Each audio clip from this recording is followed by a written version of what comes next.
This is Autoline Daily, the show dedicated to enthusiasts of the global automotive industry.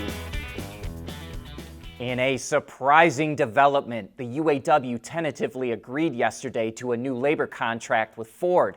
In a sign that union leadership is confident the contract will be ratified, Shawn Fain told all striking workers at Ford to go back to work. That also keeps the pressure on GM and Stellantis, who will not want to see Ford back at full production while they're still on strike. UAW President Shawn Fain credited striking workers with getting a historic contract. UAW family, I'm excited and honored to be joined today by Vice President Chuck Browning as we announce a major victory in the stand-up strike. Today, we reached a tentative agreement with Ford. For months, we've said that record profits mean record contracts. And UAW family, our stand-up strike has delivered. And the union got a lot with this contract. Workers will get a bigger raise than they did with all the raises they got over the last 22 years. Full-time workers will get a 25% raise over the 4.5-year life of the contract. And when COLA is added in, they'll earn over $40 an hour. New hires will transition to full wages in 3 years instead of 8. Temporary workers will get a 150% increase in their starting wage, and those with pensions will get a boost, and so will those with a 401k savings plan. So here are the next steps in the process, and there's 5 of them. Step 1 was reaching the agreement.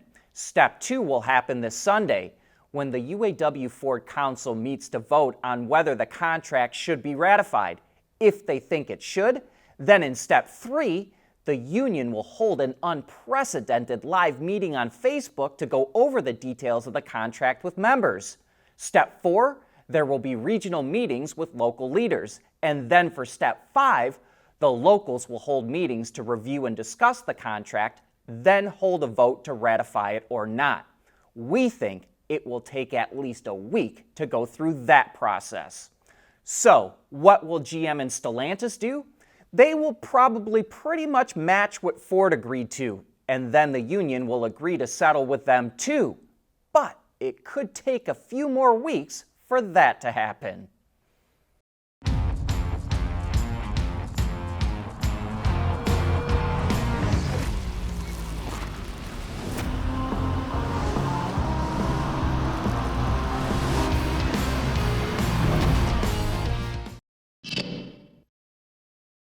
Renault is trying to build the brand up outside of Europe, so it's investing 3 billion euros to introduce 8 new models that are built on 2 platforms, which only support ICE setups, including full hybrids, but no PHEVs or BEVs.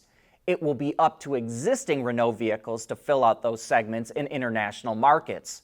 5 of the new models will fit into the C and D segments and will be made on a modular Renault platform in Latin America, North Africa, Turkey, and India. The other models will be made in South Korea on a modular architecture that comes from Chinese automaker Geely. They will fit into the high-end D and E segments, and most are expected to be hybrids. The first of its models with a more international focus is a new small crossover called the Cardian. It debuts a new lighting style that will be picked up by other models. Power comes from a turbocharged 1-liter 3-cylinder engine that makes 125 horsepower and is paired with a dual-clutch transmission. The Cardian will first be sold in Latin America before going to other non-European markets. And if you want an idea of what the other models could look like, Renault revealed the Niagara concept, a small off-road pickup that it says is a preview of its future styling. It's based on the same platform as the Cardian, but it features an IC engine at the front with 48-volt technology and an electric motor at the rear to provide 4-wheel drive. Renault hopes to launch its new lineup of international vehicles by 2027. It wants 1 out of 3 of the vehicles to be electric or hybrid by the same time, and hopes to double the amount of revenue it earns per vehicle it sells outside of Europe. The value of used EVs in the United States is dropping fast. down 22% in the last year. Part of that is due to price cuts for new EVs, which was triggered by Tesla. But another reason could be that car dealers don't want to sell used EVs because they're worried about potential battery problems. An article in Ward says that many dealers will not sell used EVs to retail customers. When they get one as a trade-in, they wholesale it at auction. There are about 17,000 car dealerships in the U.S., but the article says only about 8,000 will retail used EVs, meaning that most will not sell them.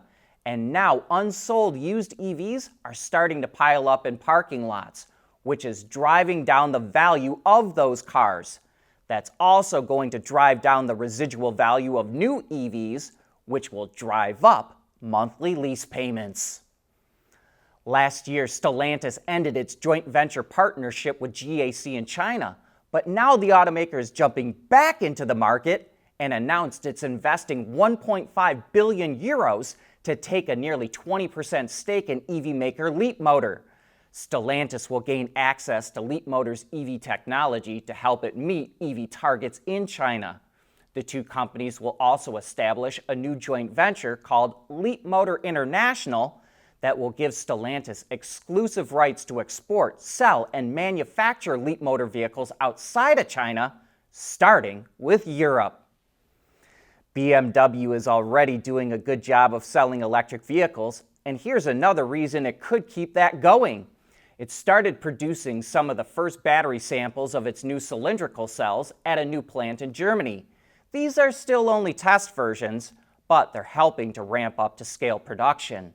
The cells will launch in BMW's new class EVs that start coming out in 2025.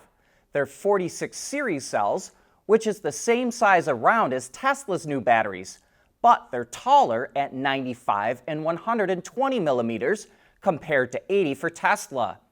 BMW says compared to its current prismatic cells, the 46 series batteries have more nickel but less cobalt on the cathode side and more silicon on the anode side, which improves energy density by 20%. With other efficiency improvements, it believes its new class EVs will get about 30% more range. Speaking of BMW, it's testing how semi-trailers fitted with their own battery packs and electric motors can help out both diesel and all-electric heavy-duty trucks. The trailers come from a company called Trailer Dynamics and offer an 800-volt electronic architecture, either 400 or 600 kilowatt-hour battery packs, and an e-motor setup with peak power of 580 kilowatts or 777 horsepower. When hooked up with a diesel truck, it used 46% less fuel over short and medium distances and 48% less on long trips. With an all-electric tractor, the setups were able to combine to travel 600 kilometers or 372 miles with a normal load on board. It's not a new idea to use a trailer with its own power to augment the powertrain of the tractor, but new factors like a reduction in battery prices, politics, and environmental standards could make setups like this possible. Fiat is expanding into real estate? That's right. The automaker partnered with Unlimited Real Estate to open an apartment complex in New Jersey near the Hudson River, just across from Manhattan. Called Fiat House, it will have 300 residences and offer amenities like an on-site car-sharing service with Fiat 500e electric cars. The automaker says it's part of its vision of future urban living that combines, quote, connectivity, community, sustainability, and style. The complex will open next year, and interested residents can put their name on a waiting list. That brings us to the end of today's show. Thanks for tuning in.